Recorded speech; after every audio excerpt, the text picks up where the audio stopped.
Robotic surgery is transforming the field of orthopedic surgery. And coming up, we'll discuss traditional robotics in surgery, as well as new navigational assisted robotics, which is used in joint replacement surgeries. These devices help the surgeons to perform more personalized operations with better patient outcomes. Medicine and surgery really have come a long way. They sure have, Andrea, and on Health Talk, we'll explore this new robotic frontier. We're coming up next.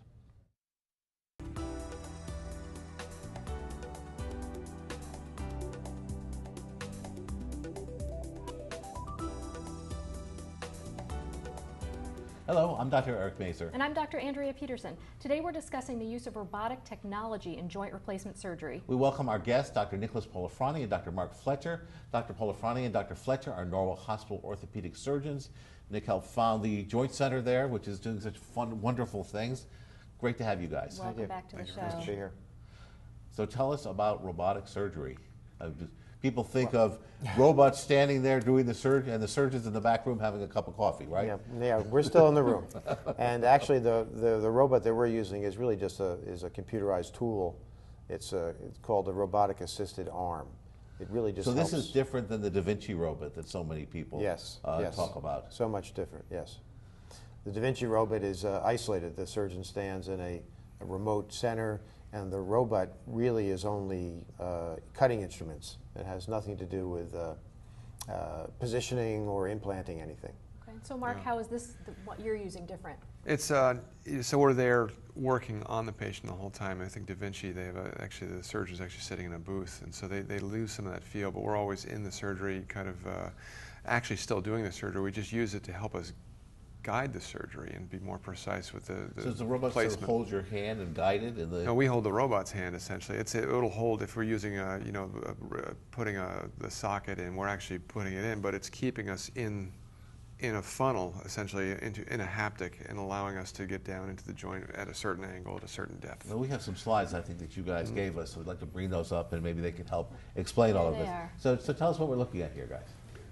Well, this is it's just a slide that I sort of made up. The right-hand picture shows, I think it's a marriage between the robots and humans. So that's not the robot surgery on the right. Right. The surgeon on the right is actually holding the arm of the computer-guided arm, which is assisting in holding it steady and aiming it in the direction that we've chosen preoperatively through templating. So does that allow you then to get more accurate angles and more accurate cuts because the computer actually has the patient's information fed into it ahead of time, doesn't it? Yes, the computer's uploaded with a computerized tomography scan of the patient, which essentially is a three-dimensional image of the patient's body, which when you're operating on someone you really don't see because you're working through a little portal, their wound.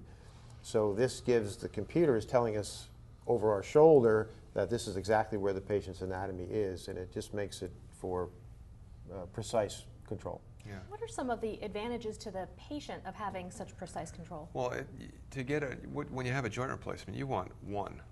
You want one that lasts a long time, and one of the ways they can fail is if they're not put in correctly.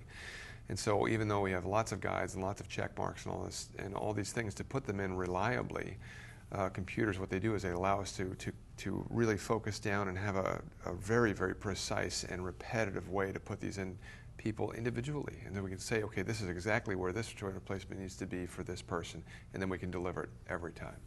Does that joint replacement then feel better for the patient, or is the recovery shorter, or they last longer, or all three? Well, it can be all three, mainly because the reaming is more the procedure where we make the body's anatomy fit the components that we use is more precise. So the accuracy of the range of motion is better, and patients do perceive it. We have the next slide. Maybe we can bring that up again to show us.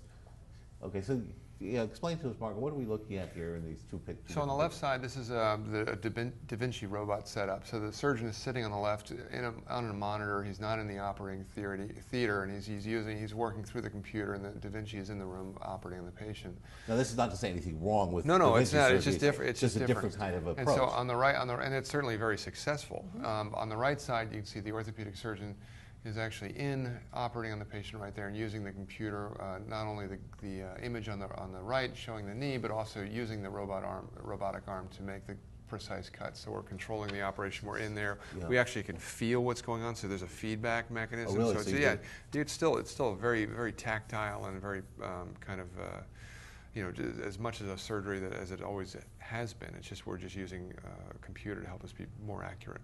I think it's fascinating how, as robotic technology has evolved, you've really realized that it's not one size fits all in terms of what's best for particular types of surgery. Absolutely. And before we even actually go into the surgery, we can take the CT scan that's been generated, and we can design what implant works the best for the patient. We can look at them and say, okay, this is how we need to bring this and design it specifically for each person. Yeah, I was just going to ask that, are implants ever designed based specifically upon the patient's CT scans? Are there, so that it truly is a personalized implant? They can be.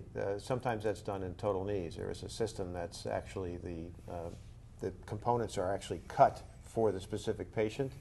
That technology is wonderful, but it's not really proven to be anything better than another type. The robotic, what it does is it takes a surgery and modifies it for each individual patient. So you're not just taking a component, you're actually taking the implantation of the components to the specific patient.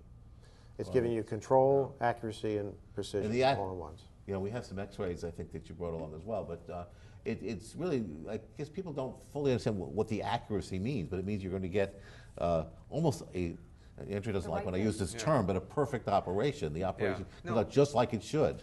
Well, in our 60 years of joint replacement, we want to get within a zone of normal, and maybe that's 3 degrees one way or the other. And we can very reliably do that with manual instruments, but computers allow us to get within a zone of 1 degree. Yeah. And it really keeps the outliers down, so we can be sort of like an autopilot. So accurate is doing it once, precise is doing it over and over and over. But the robotic arm can also you can also modify your procedure while you're in there. If you need to take a few more millimeters of a cut, you just dial it into the computer program on the screen, and the instrument will change a precise millimeter. It's almost impossible to do that by hand. Yeah. We have an image we'd like to bring up right now of that you brought up. X-rays? What are we looking at here? This is a unicompartmental arthroplasty, so we've replaced the medial side. So that's a knee. Knee. Yeah, sorry, knee. First things first.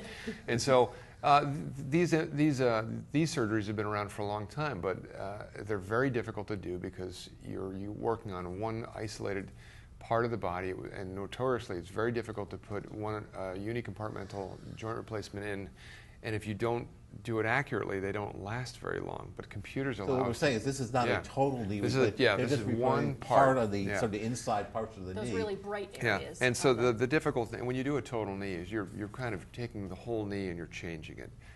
When you're doing one compartment, you have to put it back in a way that the rest of the knee still works well. And so they're very accurate. They require a lot of accuracy. Use the robot for this surgery.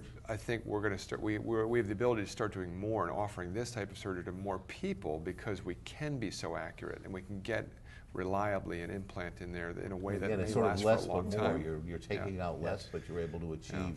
Yes. This robot started doing just makoplasties, these unicompartmental knee replacements, and then it moved on the ability to do total hips, and now we're moving on to total knee replacements as well, using this technology. And as a surgeon, how do you feel about it? I mean, do you find it more? I guess fun is not the right word, but it's changed what you've done fundamentally. Well, we're still surgeons. We still operate. I think orthopedics in general has done a great job of embracing technology as it comes along. So I think all of us appreciate the ability to do something with more precision. Yeah, absolutely. Wonderful. When I took one of our training courses, I turned around to the instructor and I said, "This is the future.